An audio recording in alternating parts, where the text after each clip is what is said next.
হাদিসটা শুনুন, খুশিতে কান্না চলে আসবে। আল্লাহ পাক যে কত মহান।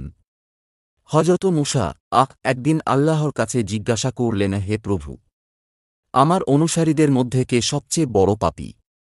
আল্লাহর উত্তর, যে ব্যক্তি সর্বপ্রথম এই পথ অতিক্রম করবে সে ব্যক্তিই হল তোমার অনুসারীদের মধ্যে বড় পাপী। আল্লাহর কথানুযায়ী হযরত মূসা বসে দেখছেন।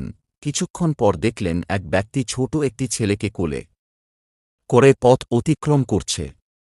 হযরত মূসা বুঝে ফেললেন এই সেই বড় পাপী। হযরত মূসা আল্লাহকে বললেন, হে প্রভু, এখন আমাকে সবচেয়ে নেকী মানুষটিকে দেখান। আল্লাহর উত্তর, সূর্য ডুবার সাথে সাথে যে লোকটি তোমার পূর্বস্থান দিয়ে চলে যাবে সেই হইল সবচেয়ে নেকী। হযরত মূসা সূর্য ডুবার বেশ আগের থেকে বসে রইলেন। যেই সূর্য ডুবছিল দেখলেন সে সকালের ওই ব্যক্তি ছোট ছেলেকে কোলে করে ফিরে যাচ্ছে। মূসা হতভম্ব হয়ে আল্লাহকে জিজ্ঞাসা করলেন, প্রভু, একই ব্যক্তি মহাপাপী আবার মহানেকী?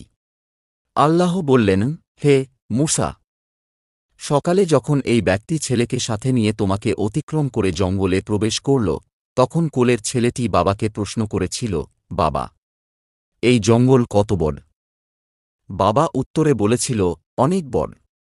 ছেলে আবার প্রশ্ন করল, বাবা, জঙ্গল থেকে কি বড় কোনো কিছু আছে?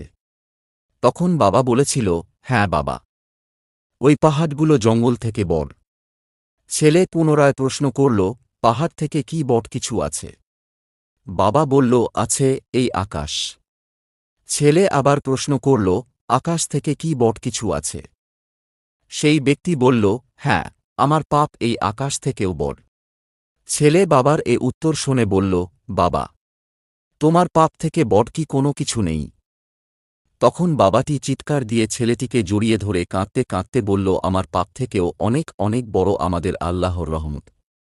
হে মূসা, এই ব্যক্তির পাপের অনুভূতি ও অনুশোচনা আমার এতই পছন্দ হয়েছে যে সবচেয়ে পাপী ব্যক্তিকে সবচেয়ে নেককার ব্যক্তি বানিয়ে দিয়েছি।